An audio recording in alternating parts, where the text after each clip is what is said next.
ನಮಸ್ಕಾರ. ಪರಾಭವನಾಮ ಸಂವತ್ಸರಕ್ಕೆ ಎಲ್ಲರಿಗೂ ಸ್ವಾಗತ.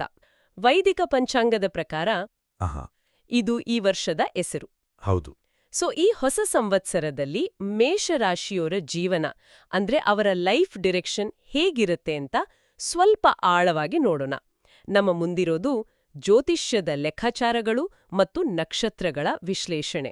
ಖಂಡಿತ.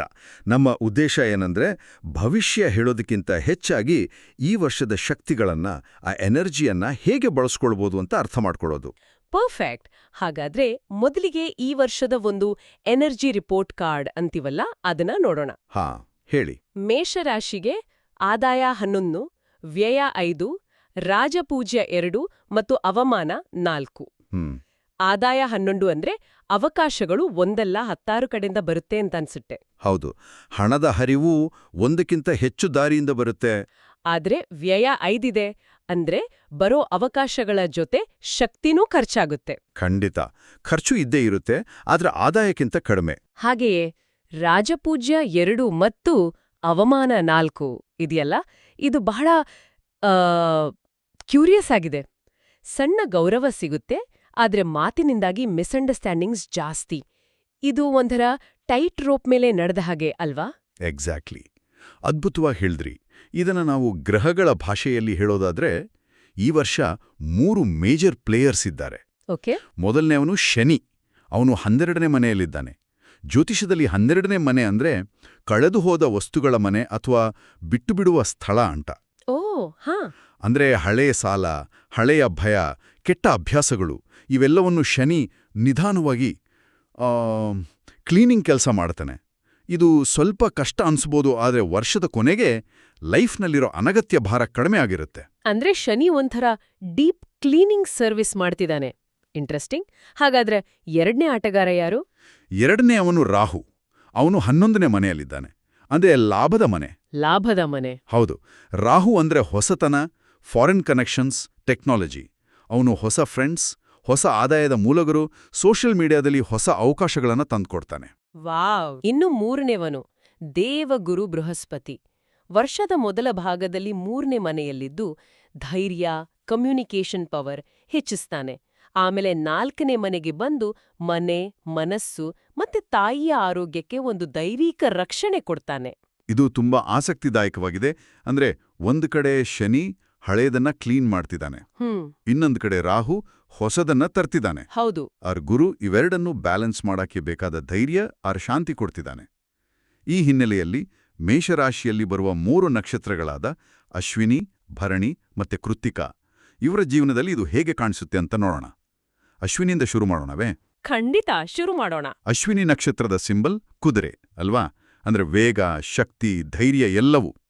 ಹಾಗಾಗಿ ಈ ವರ್ಷದ ಇವರ ಥೀಮ್ ವೇಗವಾಗಿ ಓಡುವುದಲ್ಲ, ಬುದ್ಧಿವಂತಿಕೆಯಿಂದ ಓಡುವುದು ಅಂತ ಹೇಳ್ಬೋದಾ? ಖಂಡಿತ ಹೇಳ್ಬಹುದು. ಬಹಳ ಸೂಕ್ತವಾದ ಥೀಮ್ ಅದು. ವೃತ್ತಿಯರ್ ಹಣಕಾಸಿನ ವಿಷಯದಲ್ಲಿ ಈ ಬುದ್ಧಿವಂತಿಕೆ ಹೇಗೆ ಕೆಲಸ ಮಾಡುತ್ತೆ? ಅತ್ಯುತ್ತಮ ಪ್ರಶ್ನೆ. ನೋಡಿ, ಅಶ್ವಿನಿ ನಕ್ಷತ್ರದವರ ವೃತ್ತಿ ಜೀವನದಲ್ಲಿ ಈ ವರ್ಷ ಒಂದು ರೀತಿಯ ಆಂತರಿಕ ಸಂಘರ್ಷ ನಡೆಯುತ್ತೆ. 11ನೇ ಮನೆಯ ರಾಹು ಹೊಸ ಪ್ರಾಜೆಕ್ಟ್ ತಗೋ, ಹೊಸ ನೆಟ್ವರ್ಕ್ ಮಾಡೋ, ಇನ್ನಷ್ಟು ಫಾಸ್ಟಾಗಿ ಓಡೋ ಅಂತ ಪ್ರೇರೇಪಿಸ್ತಾನೆ. ಇದರಿಂದ ಹೊಸ ಅವಕಾಶಗಳು, ಪ್ರಮೋಷನ್ ಸಾಧ್ಯತೆಗಳು ಹೆಚ್ಚಾಗ್ತವೆ. ಆದರೆ ಅದೇ ಸಮಯದಲ್ಲಿ 12ನೇ ಮನೆಯ ಶನಿ ಒಂದು ನಿಮಿಷ ನಿಲ್ಲು, ನಿನಗೆ ರೆಸ್ಟ್ ಬೇಕು, ಹಳೆಯ ಆತಂಕಗಳು ನಿನ್ನನ್ನ ಕಾಡ್ತಿವೆ ಅಂತ ವಾರನ್ ಮಾಡ್ತಾನೆ. ಓ, ಹಾಗಾದ್ರೆ ಇಲ್ಲೊಂದು ಕಾಂಟ್ರಡಿಕ್ಷನ್ ಇದೆ. ರಾಹು ತರೋ ಅವಕಾಶಗಳೇ ಶನಿಯ ಒತ್ತಡಕ್ಕೆ ಕಾರಣ ಆಗ್ತಾವಾ? ಹೌದು. ಹಾಗಾದ್ರೆ ಈ ಚಕ್ರದಿಂದ ಹೊರಗ್ ಬರೋದು ಹೇಗೆ? ಬರೀ ವರ್ಕ್ ಲೈಫ್ ಬ್ಯಾಲೆನ್ಸ್ ಅಂತ ಹೇಳೋದು ಸುಲಭ, ಆದ್ರೆ ಅದನ್ನ ಆಚರಣೆಗೆ ತರೋದು ಹೇಗೆ? ಅದ್ಭುತವಾಗಿ ಕೇಳಿದ್ರಿ. ಇದರ ಪರಿಹಾರ ಬ್ಯಾಲೆನ್ಸ್ ಅಲ್ಲ, ಬಫರ್. ಬಫರ್? ಹೌದು. ಅಂದ್ರೆ ರಾಹುವಿಂದ ಸಿಕ್ಕ ಪ್ರತಿಯೊಂದು ದೊಡ್ಡ ಯಶಸ್ಸಿನ ನಂತರ ಶನಿಗಾಗಿ ಉದ್ದೇಶಪೂರ್ವಕವಾಗಿ ಏನನ್ನೂ ಮಾಡೋದ ಸಮಯವನ್ನ ಮೀಸಲಿಡಬೇಕು. ಓಕೆ, ಒಂದು ಉದಾಹರಣೆ ಕೊಡಿ. ಉದಾಹರಣೆಗೆ, ಒಂದು ದೊಡ್ಡ ಮೀಟಿಂಗ್ ಸಕ್ಸಸ್ ಆಯ್ತಾ, ಆ ಸಂಜೆ ಪೂರ್ತಿ ಮೊಬೈಲ್ ಸ್ವಿಚ್ ಆಫ್ ಮಾಡಿ. ಒಂದು ಹೊಸ ಪ್ರಾಜೆಕ್ಟ್ ಶುರುವಾಯ್ತಾ, ಆ ವೀಕೆಂಡಲ್ಲಿ ಒಂದು ಸಣ್ಣ ಟ್ರಿಪ್ ಮಾಡಿ. ಹೀಗೆ ಅವಕಾಶ ಮತ್ತು ವಿಶ್ರಾಂತಿಯ ನಡುವೆ ಒಂದು ಬಫರ್ ಕ್ರಿಯೇಟ್ ಮಾಡ್ಕೊಂಡ್ರೆ ಬರ್ನೌಟ್ ಆಗೋದನ್ನ ತಪ್ಪಿಸ್ಬೋದು.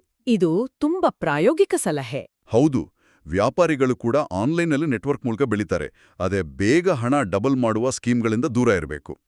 ರೈತರಿಗೆ ಜೂನ್ ನಂತರ ಭೂಮಿಗೆ ಸಂಬಂಧಪಟ್ಟ ವಿಚಾರಗಳಲ್ಲಿ ಗುರುವಿನಿಂದ ಅನುಕೂಲ ಆಗಲಿದೆ. ಅಚ್ಛಾ, ಹಾಗಾದ್ರೆ ವೈಯಕ್ತಿಕ ಜೀವನ ಸಂಬಂಧಗಳ ಕಥೆ ಏನು? ಅಲ್ಲೂ ಇದೇ ಸ್ಪೀಡ್ ಗೇಮ್ ನಡೆಯುತ್ತಾ? ಹೌದು, ಅಲ್ಲೂ ಕೂಡ ರಾಹುವಿನ ಪ್ರಭಾವದಿಂದ ಸ್ನೇಹ ಪ್ರೀತಿಗೆ ತಿರುಗೋದು, ಸೋಷಿಯಲ್ ಮೀಡಿಯಾದಲ್ಲಿ ಸಂಗಾತಿ ಸಿಗೋದು ಎಲ್ಲವೂ ಸಾಧ್ಯ. ಆದರೆ ಮೇಷರಾಶಿಯ ವೇಗದ ಸ್ವಭಾವದಿಂದ ಅಟ್ರಾಕ್ಷನ್ ಎಷ್ಟು ಬೇಗ ಹುಟ್ಟುತ್ತೋ ಅಷ್ಟೇ ಬೇಗ ಬ್ರೇಕಪ್ ಆಗೋ ಸಾಧ್ಯತೆನೂ ಇರುತ್ತೆ. ಹೌದು, ಅದು ನಿಜ. ಹಾಗಾಗಿ ತಮ್ಮ ಬೆಳವಣಿಗೆಗೆ ಸಪೋರ್ಟ್ ಮಾಡುವ, ಮನಸ್ಸಿಗೆ ಶಾಂತಿ ನೀಡುವ ಸಂಬಂಧವನ್ನ ಆಯ್ಕೆ ಮಾಡಿಕೊಡೋದು ಮುಖ್ಯ. ಅಶ್ವಿನಿ ನಕ್ಷತ್ರದ ಮಹಿಳೆಯರ ಬಗ್ಗೆ ಏನ್ ಹೇಳ್ತೀರಿ? ಅಶ್ವಿನಿ ನಕ್ಷತ್ರದ ಮಹಿಳೆಯರು ಸಹಜವಾಗಿಯೇ ಉತ್ಸಾಹಿಗಳು ಮತ್ತೆ ಜವಾಬ್ದಾರಿ ಹೊರುವವರು. ಆದರೆ 12ನೇ ಮನೆಯ ಶನಿಯಿಂದಾಗಿ ನಿದ್ರಾಹೀನತೆ ಮತ್ತೆ ಹಾರ್ಮೋನಲ್ ಸಮಸ್ಯೆಗಳು ಕಾಣಿಸ್ಕೊಳ್ಬಹುದು. ಅವರಿಗೂ ಇದೇ ಸಲಹೆ: ದಿನಕ್ಕೆ ಕನಿಷ್ಠ 20 ನಿಮಿಷ ನನಗಾಗಿ ಅಂತ ಮೀಸಲಿಡಿ. ಮೀ ಟೈಮ್ ಅಂತಾರಲ್ಲ ಹಾಗೆ. ಎಕ್ಸಾಕ್ಟ್ಲಿ. ಅದು ಸಂಗೀತ, ಧ್ಯಾನ ಅಥವಾ ಸುಮ್ಮನೆ ಕೂತು ಕಾಫಿ ಕುಡಿಯುವುದಾಗಿರ್ಬೋದು. ಆ 20 ನಿಮಿಷಗಳು ಅವರ ಇಡೀ ಕುಟುಂಬಕ್ಕೆ ಪಾಸಿಟಿವ್ ಎನರ್ಜಿ ಕೊಡುತ್ತೆ. ಅಂದ್ರೆ ಅಶ್ವಿನಿ ನಕ್ಷತ್ರದವರಿಗೆ ಈ ವರ್ಷದ ಪಾಠವೇ ವೇಗವನ್ನು ನಿಭಾಯಿಸುವುದು. ಹೌದು. ಅವರು ತಮ್ಮ ಸಹಜ ಶಕ್ತಿಯನ್ನು ಸುಡದೆ ಅದನ್ನ ಸರಿಯಾದ ದಿಕ್ಕಿನಲ್ಲಿ ಹರಿಸೋದನ್ನ ಕಲಿಬೇಕು. ಸರಿ, ಈಗ ಅಶ್ವಿನಿಯ ವೇಗದಿಂದ ಭರಣಿ ನಕ್ಷತ್ರದ ಸ್ಥಿರತೆಯ ಕಡೆಗೆ ಹೋಗೋಣ. ಭರಣಿಯ ಅಧಿಪತಿ ಶುಕ್ರ, ಅದರ ಅರ್ಥವೇ ಹೊರೆಗಳನ್ನು ಹೊರುವವರು. ಇಲ್ಲಿ ಎನರ್ಜಿ ಕಂಪ್ಲೀಟಾಗಿ ಚೇಂಜ್ ಆಗುತ್ತೆ ಅನ್ಸುತ್ತೆ. ಹೌದು, ಸಂಪೂರ್ಣವಾಗಿ. ಅಶ್ವಿನಿ ಒಂದು ಸ್ಪ್ರಿಂಟ್ ಓಟ ಆದ್ರೆ ಭರಣಿಯ ಒಂದು ಭಾವನಾತ್ಮಕ ಮ್ಯಾರಥಾನ್. Marathon, okay. ಅದಕ್ಕಾಗಿಯೇ ಈ ವರ್ಷದ ಅವರ ಥೀಮ್ ಡಿಟಾಕ್ಸ್ ಮತ್ತು ಮರುವಿನ್ಯಾಸ. Detox and redesign. ಇದು ಕೇವಲ ಶಾರೀರಿಕ ಡಿಟಾಕ್ಸ್ ಅಲ್ಲ, ಭಾವನಾತ್ಮಕ ಮತ್ತು ಮಾನಸಿಕ ಡಿಟಾಕ್ಸ್. ಓ, ಇಂಟ್ರೆಸ್ಟಿಂಗ್. ಅವರು ಇಷ್ಟು ವರ್ಷಗಳಿಂದ ಹೊರತಿರುವ ಅನಗತ್ಯ ಜವಾಬ್ದಾರಿಗಳು, ನೋವುಗಳು, ನೆಗೆಟಿವ್ ಸಂಬಂಧಗಳು ಇವನ್ನೆಲ್ಲ ಕೆಳಗಿಳಿಸೋ ಸಮಯ ಇದು. ಈ ಡಿಟಾಕ್ಸ್ ಅನ್ನೋದನ್ನ ವೃತ್ತಿಜೀವನಕ್ಕೆ ಹೇಗೆ ಅನ್ವಯಿಸಬಹುದು? ಆಫೀಸ್ನಲ್ಲಿ ಪಾಲಿಟಿಕ್ಸ್, ಜವಾಬ್ದಾರಿಗಳ ಹೊರೆ ಹೆಚ್ಚಾದಾಗ ಡಿಟಾಕ್ಸ್ ಮಾಡೋದು ಹೇಗೆ? ಭರಣಿ ನಕ್ಷತ್ರದವರಿಗೆ ಆಫೀಸ್ನಲ್ಲಿ ವಿರೋಧ, ಪಾಲಿಟಿಕ್ಸ್ ಮತ್ತೆ ಜವಾಬ್ದಾರಿಗಳು ಒಟ್ಟಿಗೆ ಬರಬಹುದು. ಇದೆಲ್ಲ ನನಗೆ ಯಾಕೆ ಅನ್ನೋ ಫೀಲಿಂಗ್ ಕಾಡಬಹುದು. ಇಲ್ಲಿ ಡಿಟಾಕ್ಸ್ ಅಂದ್ರೆ ಎಲ್ಲದಕ್ಕೂ ತಲೆಬಾಗೋದನ್ನ ನಿಲ್ಲಿಸೋದು. ತಮ್ಮ ಪ್ರಾಮಾಣಿಕತೆ ಮತ್ತೆ ಆಳವಾದ ಜ್ಞಾನ ಅವರ ಶಕ್ತಿ. ಆದ್ರೆ ಬೇರೆಯವರ ಕೆಲಸವನ್ನು ತಮ್ಮ ಹೆಗಲ ಮೇಲೆ ಹಾಕೊಳ್ಳೋದನ್ನ ನಿಲ್ಲಿಸಬೇಕು. ಅಂದ್ರೆ ಇಲ್ಲ ಅಂತ ಹೇಳೋದನ್ನ ಕಲಿಬೇಕು. ಎಕ್ಸಾಕ್ಟ್ಲಿ. ಇಲ್ಲ ಅಂತ ಹೇಳೋ ಧೈರ್ಯವನ್ನ ಕಲಿಯೋದೇ ಈ ವರ್ಷದ ದೊಡ್ಡ ಪಾಠ. ವ್ಯಾಪಾರದಲ್ಲೂ ಅಷ್ಟೇ, ಲಾಭತರದ ಪಾಲುದಾರಿಕೆ ಅಥವಾ ಸಾಲದ ಹೊರೆಯನ್ನ ಕಡಿಮೆ ಮಾಡೋ ಕಡೆ ಗಮನ ಹರಿಸಬೇಕು. 12ನೇ ಮನೆಯ ಶನಿ ಯಾವ ಪೇಪರ್ಗೆ ಸೈನ್ ಹಾಕೋ ಮುನ್ನ 2 ಸಲ ಓದು ಅಂತ ಎಚ್ಚರಿಸ್ತಿದ್ದಾನೆ. ಹಾಗಾದ್ರೆ ವೈಯಕ್ತಿಕ ಸಂಬಂಧಗಳಲ್ಲೂ ಇದೇ ಇಲ್ಲ ಅಂತ ಹೇಳೋ ಪಾಠ ಮುಖ್ಯವಾಗುತ್ತದೆಯಾ? ಇದು ರಿಲೇಶನ್ಶಿಪ್ಸ್ ಹಾಳ್ ಮಾಡಲ್ವಾ? ಇದಕ್ಕೆ ಉತ್ತರ ಯಾವ ರೀತಿಯ ಸಂಬಂಧ ಅನ್ನೋದರಲ್ಲಿದೆ. ಈ ವರ್ಷ ಭರಣಿಯವರ ಜೀವನಕ್ಕೆ ಆಳವಾದ, ತೀವ್ರವಾದ ಸಂಬಂಧಗಳು ಬರ್ತವೆ. ಕೆಲವು ಉಳಿಯಬಹುದು, ಕೆಲವು ತಮ್ಮ ಕರ್ಮದ ಲೆಕ್ಕಾಚಾರ ಮುಗಿಸಿ ಹೊರಟು ಹೋಗಬಹುದು. ತಮ್ಮನ್ನ ಗೌರವಿಸದ, ತಮ್ಮ ಶಕ್ತಿಯನ್ನ ಹೀರುವ ಸಂಬಂಧಕ್ಕೆ ಇಲ್ಲ ಅಂತ ಹೇಳೋದು ಆ ಸಂಬಂಧವನ್ನ ಹಾಳು ಮಾಡಿದ ಹಾಗೆ ಅಲ್ಲ, ತಮ್ಮನ್ನ ತಾವು ಉಳಿಸಿಕೊಂಡ ಹಾಗೆ. ಅದು ಕೂಡ ಒಂದು ಡಿಟಾಕ್ಸ್. ತಮ್ಮ ಬೆಳವಣಿಗೆಗೆ ಸಹಕರಿಸುವ, ತಮ್ಮನ್ನ ಗೌರವಿಸುವ ಸಂಬಂಧ ದೇವರ ವರ. ಭರಣಿ ನಕ್ಷತ್ರದ ಮಹಿಳೆಯರು ಈ ವರ್ಷ ತಮ್ಮ ಸ್ವಾಭಿಮಾನಕ್ಕೆ ಹೆಚ್ಚು ಬೆಲೆ ಕೊಡಬೇಕು. ಅನಗತ್ಯ ತ್ಯಾಗಗಳನ್ನ ನಿಲ್ಲಿಸಿದಾಗ ನಿಜವಾದ ಸಂತೋಷ ಸಿಗುತ್ತೆ. ಅದ್ಭುತ. ಅಂದ್ರೆ ಭರಣಿಯವರಿಗೆ ಈ ವರ್ಷ ಬಿಟ್ಟುಕೊಡುವುದೇ ಒಂಥರ ಗಳಿಸುವುದು. ಹಳೆಯ ಹೊರೆಯನ್ನ ಇಳಿಸಿದಾಗ ಮಾತ್ರ ಹೊಸ ಜೀವನ ಕಟ್ಕೊಳ್ಳಕ್ಕೆ ಸಾಧ್ಯ. ಇದು ತುಂಬಾ ಪವರ್ಫುಲ್ ಮೆಸೇಜ್. ಖಂಡಿತ. ಭರಣಿಯ ಈ ಆಳವಾದ ಆತ್ಮಾವಲೋಕನದಿಂದ ಈಗ ಕೃತ್ತಿಕಾ ನಕ್ಷತ್ರದ ಸ್ಪಷ್ಟತೆಯ ಕಡೆಗೆ ಸಾಗೋಣ. ಕೃತ್ತಿಕಾ ಅಂದ್ರೆ ಕತ್ತಿ ಇದ್ದ ಹಾಗೆ, ಅಂದ್ರೆ ಕತ್ತರಿಸುವ ಶಕ್ತಿ. ಅವರ ಥೀಮ್ ಜೀವನದಲ್ಲಿ ಏನು ಇರಬೇಕು, ಏನು ಇರಬಾರದು ಅಂತ ಧೈರ್ಯದಿಂದ ನಿರ್ಧರಿಸುವ ವರ್ಷ ಅನ್ನೋದು ತುಂಬಾ ಸೂಕ್ತವಾಗಿದೆ. ಹೌದು. ಕೃತ್ತಿಕ ನಕ್ಷತ್ರದವರ ಮೇಷರಾಶಿಯಲ್ಲಿ ಬರುವ ಮೊದಲ ಪಾದದ ಸ್ವಭಾವೇ ನೇರ ಮತ್ತು ನಿಷ್ಠುರ. ಈ ವರ್ಷ ಈ ಗುಣವೇ ಅವರ ಶಕ್ತಿ ಆರ್ ದೌರ್ಬಲ್ಯ ಎರಡೂ ಆಗ್ಬೋದು. ಓಕೆ. ಹೇಗೆ? ವೃತ್ತಿ ಜೀವನದಲ್ಲಿ ಅವರ ನೇರ ಮಾತು, ಪ್ರಾಮಾಣಿಕತೆ ಮತ್ತು ಭ್ರಷ್ಟಾಚಾರದ ವಿರುದ್ಧ ಹೋರಾಡಕ್ಕೆ ಸಹಾಯ ಮಾಡುತ್ತೆ. ಇದರಿಂದ ಅವರಿಗೆ ಗೌರವ ಹೆಚ್ಚಾಗುತ್ತೆ. ಸ್ಟೂಡೆಂಟ್ಸ್ ಕಾಂಪಿಟೇಟಿವ್ ಎಕ್ಸಾಮ್ಸ್ನಲ್ಲಿ ಯಶಸ್ಸು ಗಳಿಸೋಕೆ ಈ ಕ್ಲಾರಿಟಿ ಮತ್ತೆ ಫೋಕಸ್ ಹೆಲ್ಪ್ ಮಾಡುತ್ತೆ. ವ್ಯಾಪಾರಿಗಳು ಹೊಸ ಬ್ರಾಂಚ್ ಅಥವಾ ಪ್ರಾಡಕ್ಟ್ ಲಾಂಚ್ ಮಾಡೋ ಹಾಗೆ ದಿಟ್ಟ ನಿರ್ಧಾರಗಳನ್ನ ತೆಗೆದುಕೊಳ್ತಾರೆ.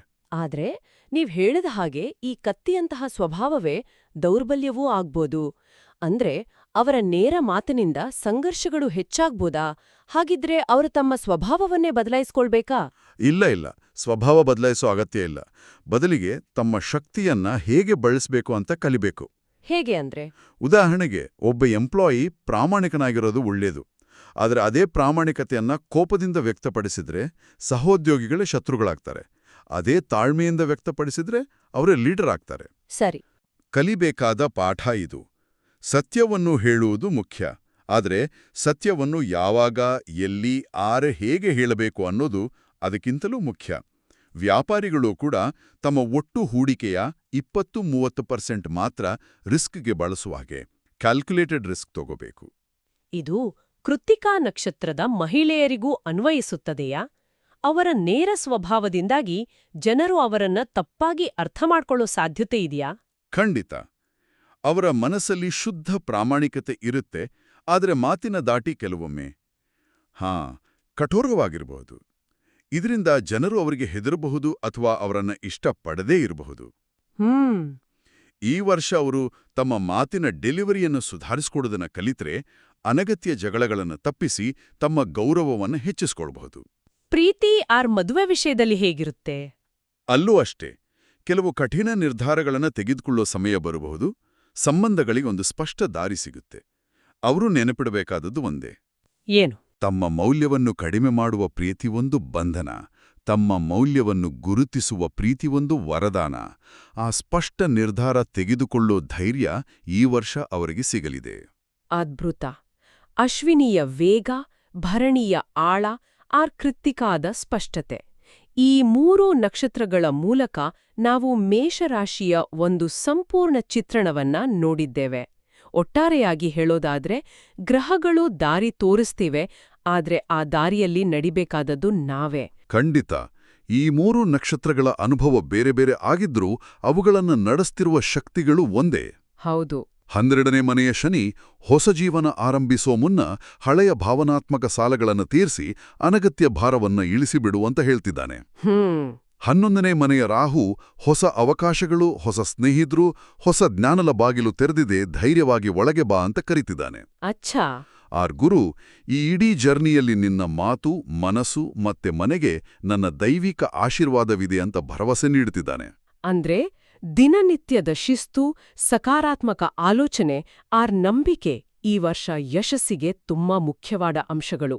ಖಂಡಿತ. ಕೊನೆಯದಾಗಿ ಕೇಳುಗರಿಗೆ ಒಂದು ಆಲೋಚನೆಯನ್ನು ನೀಡೋಕೆ ಇಷ್ಟಪಡ್ತೀನಿ. ಖಂಡಿತ, ಹೇಳಿ. ಈ ಪರಾಭವನ ನಾಮ ಸಂವತ್ಸರವು ಮೇಷರಾಶಿಯವರಿಗೆ ಕಷ್ಟಗಳಿಂದ ಹೊರಬಂದು ಹೊಸ ಹಂತವನ್ನು ತಲುಪುವ ಒಂದು ವಿಜ್ಞಾನ ವಿಜಯ ಯಾತ್ರೆಯಾಗಿ ನೆನಪಿನಲ್ಲಿ ಉಳಿಯಬಹುದು. ಈ ಪ್ರಯಾಣದಲ್ಲಿ ಹಳೆಯದನ್ನು ಕಳೆದುಕೊಳ್ಳುವ ಪಾಠ ಮತ್ತು ಹೊಸದನ್ನು ಗಳಿಸುವ ಅವಕಾಶ, ಈ ಎರಡನ್ನೂ ಹೇಗೆ ಸಮತೋಲನಗೊಳಿಸಬಹುದು? ಯಾವುದು ನಿಜವಾದ ನಷ್ಟ, ಯಾವುದು ನಿಜವಾದ ಲಾಭ? ಇದನ್ನೊಮ್ಮೆ ಯೋಚಿಸಿ.